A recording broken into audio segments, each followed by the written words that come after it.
Idade Média é o nome dado ao período a partir da queda do Império Romano do Ocidente, em 476, até a tomada de Constantinopla, em 1453. Esse período foi chamado pelos pensadores renascentistas de Idade das Trevas, porque consideravam que houve um atraso no desenvolvimento científico-cultural na Europa, já que a Igreja Católica dominava o cenário da época.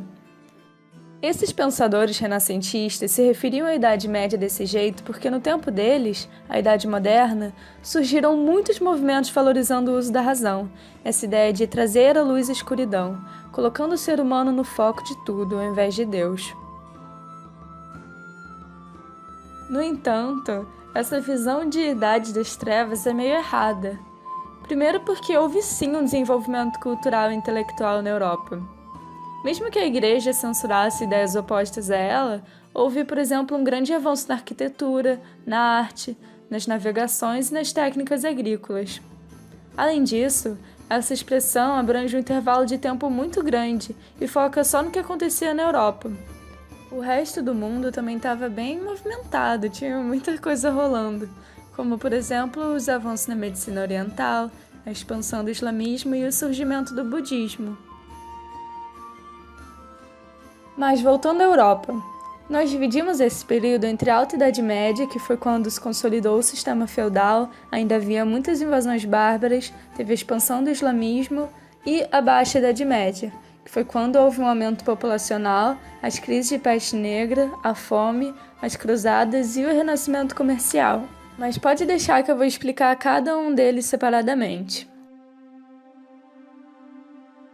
A Alta Idade Média foi um período marcado pelas invasões bárbaras no território do falecido Império Romano do Ocidente.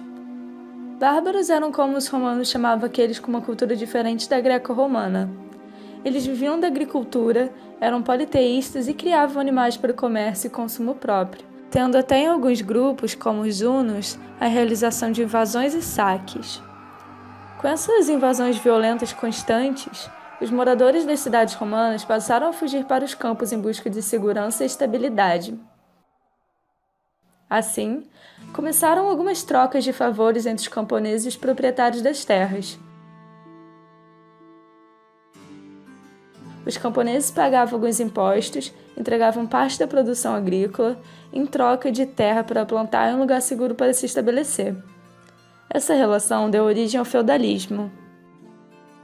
Como parte desse sistema, existia a suzerania e a vassalagem, que era uma troca de favores entre dois nobres. O dono da terra, o suzerano, oferecia terras a um vassalo, em troca de proteção e apoio militar no caso de guerras.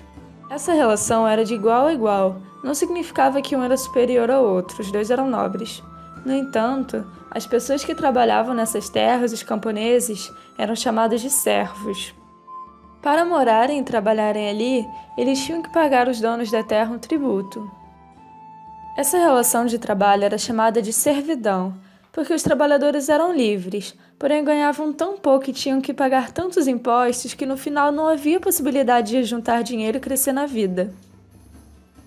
Por isso, a sociedade da época era chamada de estamental. Sua classe social era definida pelo seu nascimento, e não existia mobilidade social. Você que nasceu servo não teria como se tornar nobre ou rei. O único jeito de melhorar um pouquinho a sua situação seria talvez entrando para o clero, mas mesmo assim você nascendo servo nunca chegaria a um cargo muito alto na igreja. Pois é, a vida de servo não era fácil. Entre os impostos que eles deviam pagar, existia a corvéia, que era o trabalho gratuito na terra dos senhores durante certo número de dias. Havia também a talha, que era a obrigação de dar parte da produção agrícola para o senhor feudal.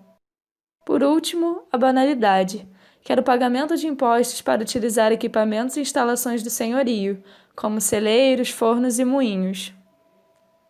Então, vamos partir agora para a Baixa Idade Média? Ela foi marcada pelo renascimento das cidades e o surgimento de uma nova classe social, que no futuro ficou conhecida como burguesia. Tá, mas como que ela surgiu? Houve um avanço nas técnicas de agricultura, o que permitia um crescimento populacional e a produção de excedentes. Assim, começou-se a comercializar esses excedentes com reinos vizinhos ou viajantes. Pequenos artesãos, comerciantes e banqueiros passaram a se estabelecer nos burgos, que eram as muralhas dos feudos. Ali se concentraram muitas pessoas e surgiram comércios, corporações de ofício e bancos, o que resultou com o tempo em cidades. A igreja condenava a burguesia, porque eles praticavam a usura. O que era isso? Era um empréstimo de dinheiro com a aplicação de juros, assim gerando lucro. Tá, mas no meio disso tudo, onde entra a Igreja Católica? O cristianismo já era muito popular na Europa, tanto que em muitos lugares era uma religião obrigatória. A igreja se tornou a instituição mais poderosa da época. Ela tinha muitos bens, terras e influência. O que ajudou ela a se manter durante todo esse tempo foi a aliança com a política. Um exemplo claro disso foi o batismo do rei Clovis, o rei dos francos, um dos maiores feudos da época, pelo Papa, o que mostrou que ele buscava a aprovação da igreja sobre seu reinado. Como eu citei antes, a igreja controlava toda a produção intelectual e artística da época. Os únicos que sabiam ler e escrever eram os membros do alto clero e os monges, que se dedicavam a copiar e guardar os conhecimentos da antiguidade, principalmente dos gregos. Platão, por exemplo, influenciou muito Santo Agostinho e a filosofia medieval. Em questão de arte, eram os vitrais e a arquitetura das igrejas que explicavam a história de Jesus para o povo, já que os camponeses não eram alfabetizados e não entendiam nada de latim, a língua que as missas eram feitas.